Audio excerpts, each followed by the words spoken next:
Hey Acers, excuse me. Welcome to this week's Ace Role Playing Games channel input, as it were. My weekly video that I make for you guys to help explain the Savage Worlds role playing game and the way you can use it to become a better game master. Now, before I get started today, I do want to make a non-advertising plug because I'm not sponsored by these guys. I don't have any affiliation or association with them, but I do want to recommend a tool that you could use as a game master that is really handy. Now, one of the things that as a game master you'll find out is you want to be able to keep track of things, and it, there's lots of different ways you can do that. For example, this is and still is it's my notebook that I got, and I got them really cheap at Costco. Got a pack of like 5, and I got more than I really probably should have. But they're still handy, and I'm still going to use them. But this, I even covered it with paper and everything. This is for the last parsec. Let's see if you can see that. Yep, there's the last parsec. You can barely see it in the glare of the ring light. Anyway, this is for the last parsec. And it's got and then I even put in there the quote from the last parsec, to the last parsec and beyond. That's kind of cool, and I still love the setting, and I'm still going to run more of this setting. I really want to run more of this setting. But anyway, I have in here a section on campaign notes, and I have in here a section on the ship, and then I had a section in here for each one of the players that had joined. And the first parts are supposed to be for putting in the background or anything else you want to do as your background stuff. So I did. Apparently, I got a little bit of gunk in here that stuck some pages together almost. But I did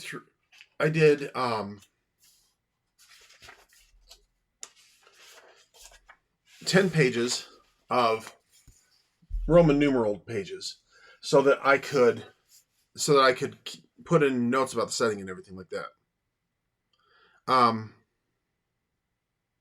Then I put in ideas for stories or for adventures, and I had 10 pages reserved for that. And actually, I think I even reserved 20 pages for that.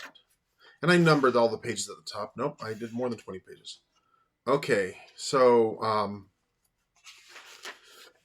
on page 24, because I've seen some like TED Talks on using mind maps to keep track of notes and stuff. So I started putting in mind map stuff. And that's where I put in stuff about the last parsec and its setting, universe, and everything like that. These are pages I added in. 24A. These are ones that I added in from another book that I actually pulled out from there where I made the notes about this, because these were good notes. And so I tried to understand the universe. I made notes as I read through the setting book. And that is good and helpful. And so I added those in. Then I added in a thing about the archetypes. And then that's when on page 29, I end all my notes and everything. And I even made boxes around like ideas for stories that I could use. Just from the background. I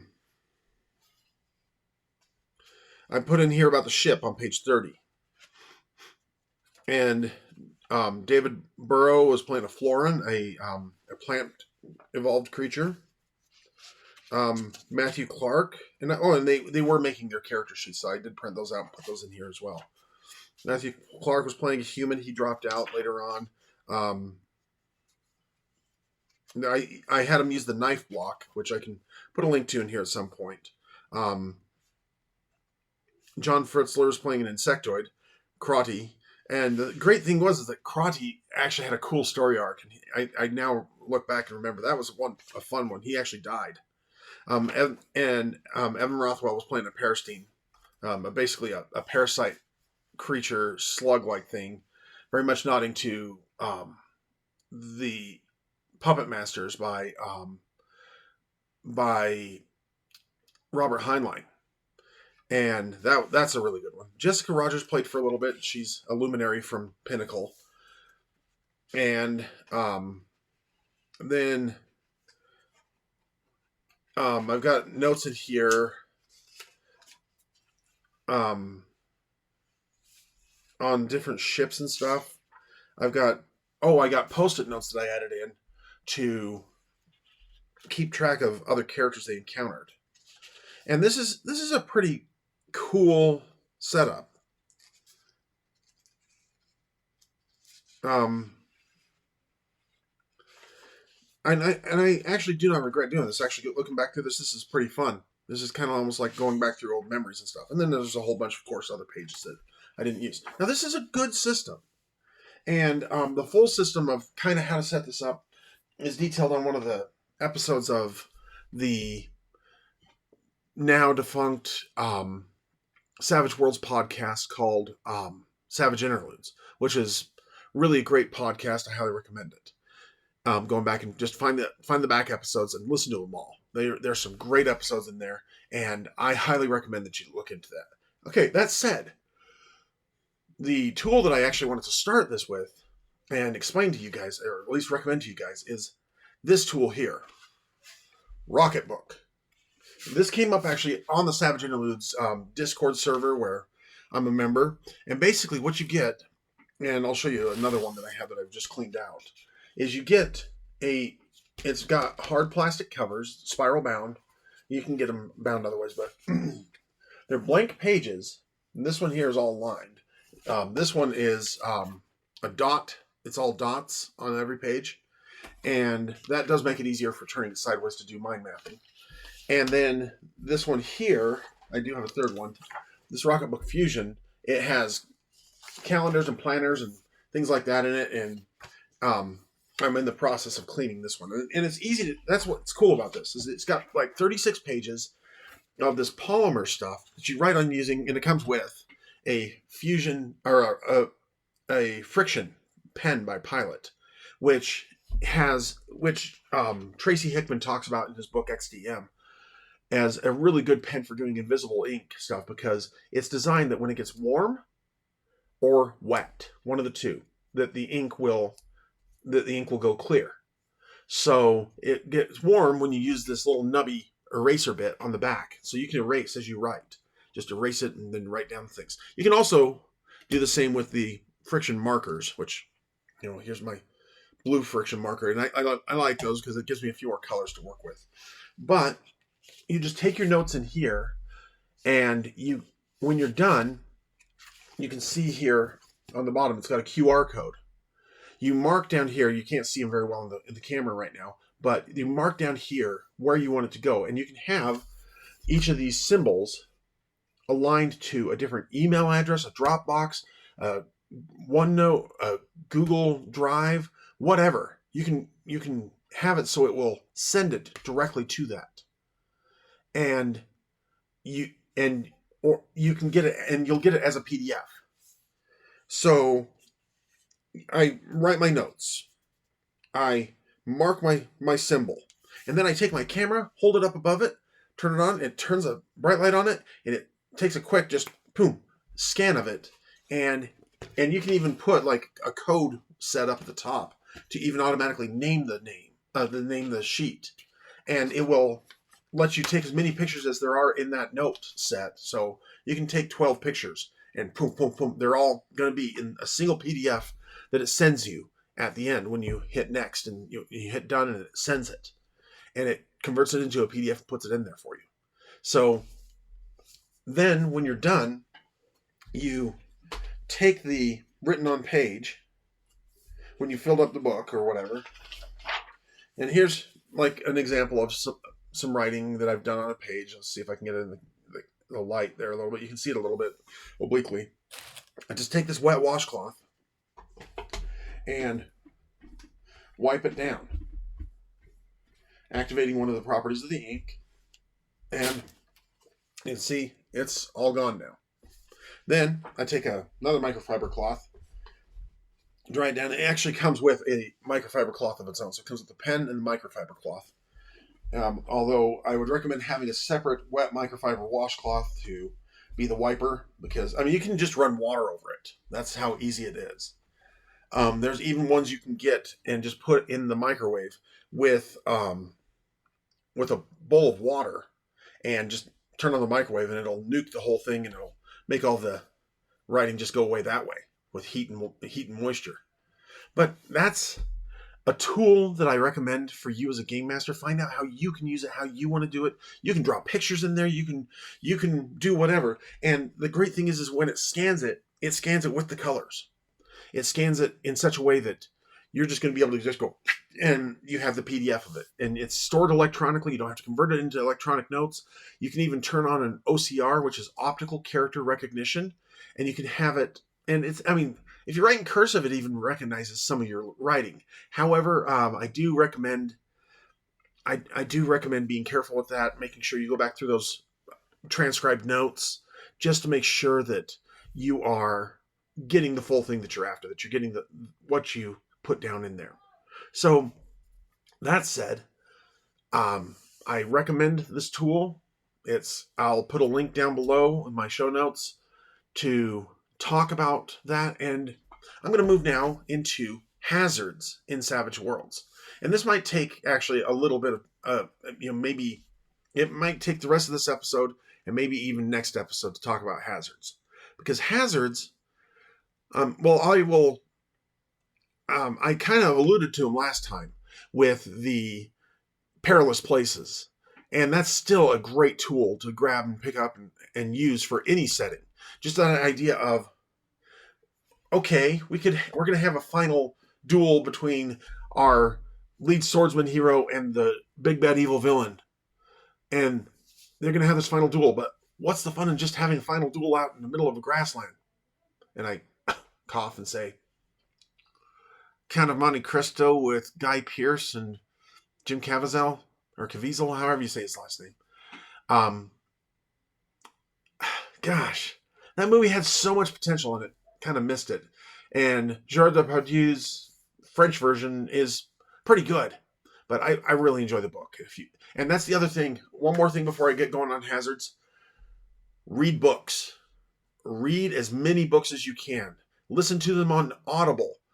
Do whatever you can to get story into your head so that you can respond in ways that will make the story better when your players do something like this. Okay, like I said, a duel out in the middle of an empty field. Okay, that's great. However, let's make the duel more exciting. Let's put it on a rooftop. So there's a danger of falling now. And let's not just put it on a rooftop. Let's make it rain. So there's now a slippery element. So there's bad footing going on. And let's add in another hazard of it's a thunderstorm. So they're having a final duel on the rooftop in the rain. And there's thunder and lightning going on. So there's a danger of getting struck. I mean, the image that comes to my mind is there's a scene at the end of a movie that you can see eventually called The Crow, where they're fighting on this gothic rooftop, and it is just cool. So that is kind of the idea, is hazards are used to ratchet up the tension. So you can have everybody crossing the desert. And that's fine. But now, throw in just the hazards of it being a real desert. What kind of hazards are you looking at? You're looking at heat. You're looking at thirst. You're looking at cold at night, actually, because deserts, I live in a high desert here in Utah, and it gets cold here at night. Especially right now in the fall and in the spring, you'll have temperatures down in the 40s at night. You'll have frost and even a little bit of ice on windshields. But then the next morning, it'll get up to 75, 80 degrees the next day. So it'll bounce back and forth, those temperatures. Also, if they're not traveling at night, which one of the things about deserts is you want to make sure you're traveling at night, because that is when A, you're going to stay warmer by moving, and B, it's going to be less hot, so you're gonna have less danger of heat stroke and things like that. But in like Quigley Down Under, which is a good movie you can see. Oh gosh, I recommend that movie. I highly recommend that movie. It's the best Western that isn't a Western because it takes place in Australia. And Quigley makes a foolish decision of, we got to get those horses. So he just keeps driving day and night, just doesn't stop for anything. Doesn't find shade and sleep during the day, but they don't have water either. So the thirst is wearing on them. Their fatigue is rising. And so there's just other things that can add to the fatigue and wear down even the hardiest heroes. And being fatigued can lead to death, and it can lead to death actually much faster. It leads to incapacitation much faster than even wounds. Because with wounds, you have to take 3 wounds before you go incapacitated. But for fatigue, you only have to take 2 levels of fatigue, and then you're incapacitated. Other hazards can include smoke, because that's actually proven in case after case. That's actually what kills the people in fires. Not the flames themselves, but passing out from lack of oxygen because of the smoke. So, what if the villain also, here's the other thing, smoke obscures vision. It gets in the way of being able to see.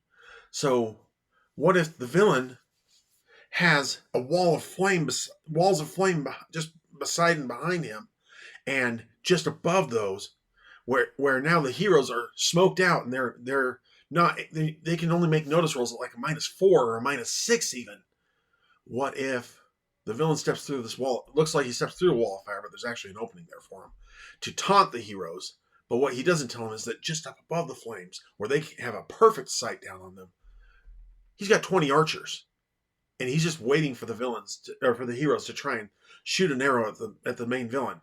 One of the heroes, making a shot at a -6, misses. Shoot! And then suddenly, in response, 20 arrows come and come down and hit the party. And now the party's got to run away really quick before they become pincushions. And some of them might have already become so, because arrows can do you in real quick, that quick. And there's a reason why at the Battle of Crécy, we always hear about, what was the battle of King Henry VIII? Or not the 8th, the 5th. King Henry V, the St. Crispin's Day speech. Anyway, that battle was an important battle. And that was in the 1500s, and that was an important battle for England, but it was not just the archers that caused the battle to be decided in the favor of the English. It was also the mud and the other circumstances and things like that. However, the Battle of Crécy in the 1300s really did show the power of the English longbowmen versus the French knights.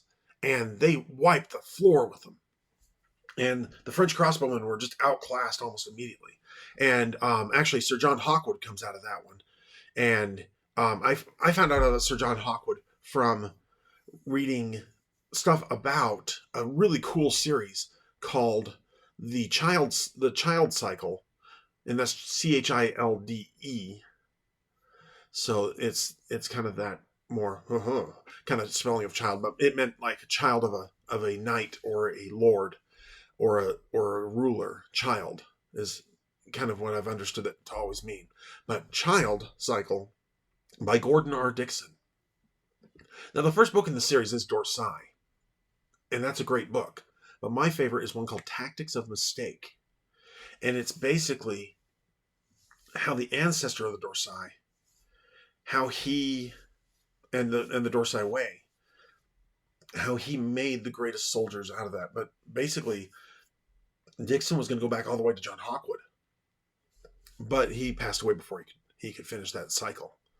So it's really unfortunate, but it's a really good sci-fi series. I will always recommend a sci-fi series as often as I can. I love sci-fi. I always have.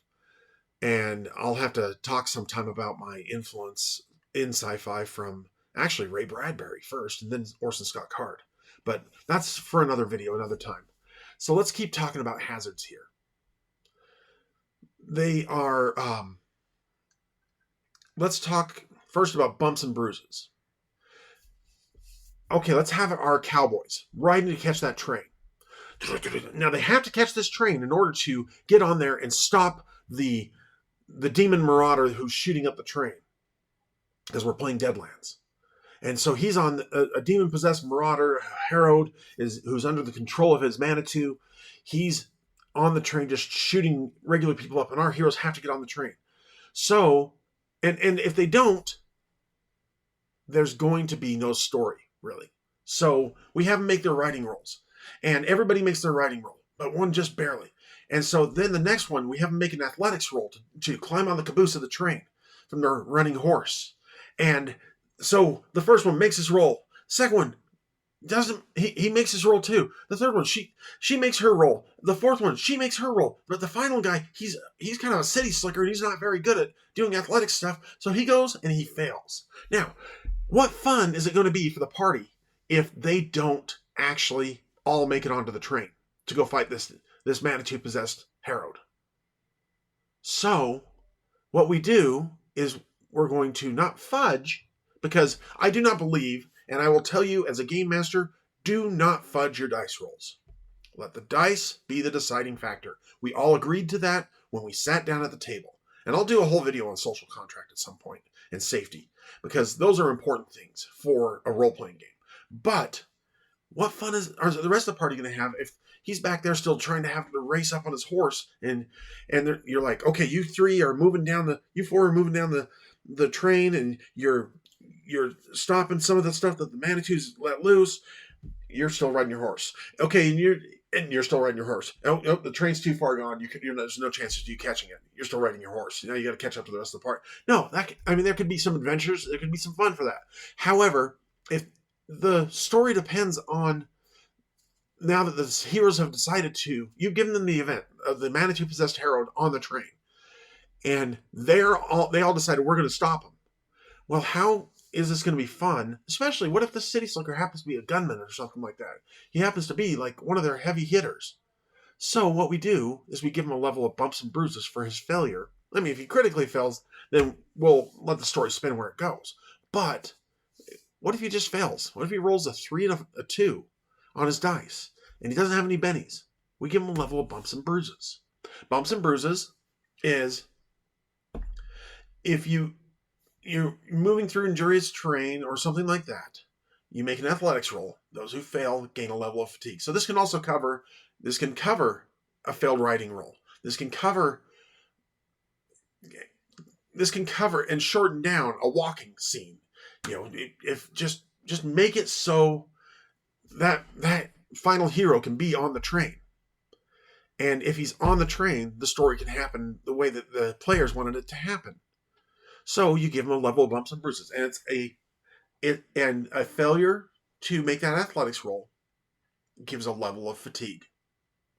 So now our city slicker gunman, he's got a -1 to all of his rolls, but he's still on the train. He's still able to do stuff, and he's still able to even act into that. And if he accepts that bumps and bruises, and he doesn't do anything to stop it, and he works towards it, he actually can and should maybe even receive an extra Benny. And maybe that'll get him back in the pink again. But it does take about 24 hours to recover from bumps and bruises, as we discussed in fatigue earlier. And this can be healed as well. Healing can work on bumps and bruises. And it recovers 1 level of fatigue. Success recovers 1 level of fatigue from bumps and bruises. A raise relieves 2. Healer may even attempt this roll only once, unless the GM decides to change circumstances. So let's talk about another dangerous situation: climbing. You use athletics to climb, and you're going to be scaling either a really steep incline or a vertical surface, or maybe even an inverse vertical surface. And each inch, or each 6 feet climbed, basically, is basically worth 12 feet of climbing. So each inch climbed is worth 2 inches of pace. That's the rule in the book. So you can do a prepared climb. I mean, to climb like a ladder or a tree with sturdy limbs, the GM, unless they're being chased or under stress or something like that, you as a GM can just say, okay, you make the climb. That's no problem. But under stress, during combat rolls, you have to make athletics to make progress. And success means you move normally. Failure means you don't make any progress that round. Critical failure indicates a fall. And we'll get to falling in a second, or probably on the next video.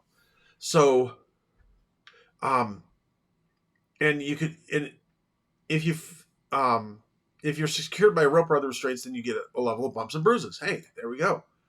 And then there's also modifiers. If the surface has numerous hand and footholds, the climber has good equipment. Maybe, or so if the surface has numerous hand and footholds, or if the climber has good equipment, they might get a +2 on the climb. And if they're smoother surfaces, or they lack equipment, or it's bad weather, or they're being shot at, give them -4. Put the stress on there. Now, prepared climbs. Oh man, I hate this mouse sometimes. Prepared climbs, like climbing mountainsides and stuff, break them roughly into 3 sections, and if they fall, assume it happens at the top of the 3rd section. You could also do a dramatic task for a climb, so that's something else to consider. But so there are prepared climbs, and people can be prepared for it with gear and things like that. So that's how you could be climbing ice sheets towards in the Antarctic, toward the city that is hidden down on the continent, the ancient Cyclopean city that gives atavistic fear, because when you look upon it, none of the buildings make sense, because they're all built in an odd geometric way that causes your blood to just turn cold. And speaking of Antarctic, let's talk the cold.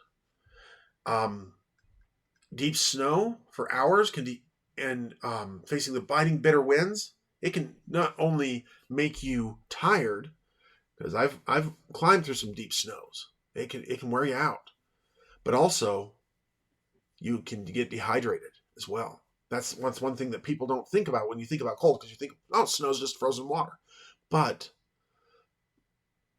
you are in danger of dehydration, and you got to make a vigor roll for every 4 hours spent in temperatures below 32 degrees Fahrenheit or 0 Celsius.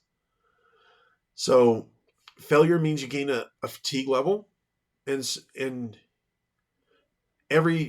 for every 20 degrees below freezing, subtract another 2 to a maximum of -4. Now,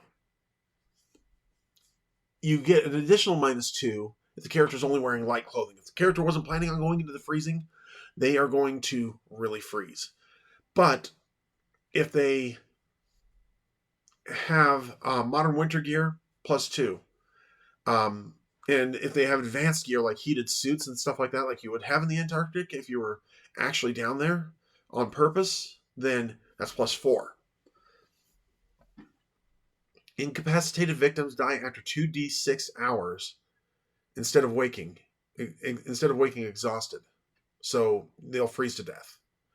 Victims can only recover fatigue once they receive adequate warmth and shelter. So that's something to think about as well. So actually right here is a good stopping point. We're going to continue through, starting next time, with disease. Now that I've spent a good chunk of the video talking about one of my favorite tools and ways of managing your game mastering, and then also talking about hazards. So I hope that this is helpful for you. I hope that the examples I'm giving are good examples for you. I'm hoping this is getting your ideas going, because this is not a solo adventure. You are not doing this all by yourself and just with some tables and charts. You're doing this as a collective team, you and your players together. You guys are making a story. So make your story together. And together, we all will create better Savage Worlds and better stories that respond to our players.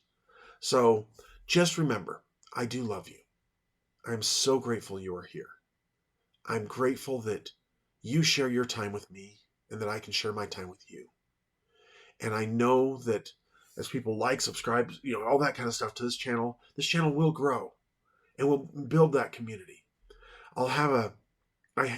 We already have an Ace Role-Playing Games Discord. Email me, I'll get you a link to it. And we would love to have your thoughts and input on this because these are our clubs for us. And we are going to make the world a better place because we took time to role play and let our brains figure out better ways of handling things outside of ourselves. So stick around. It does get better. And life is wonderful. And it's great having you in it. So until next time, I'll see you then.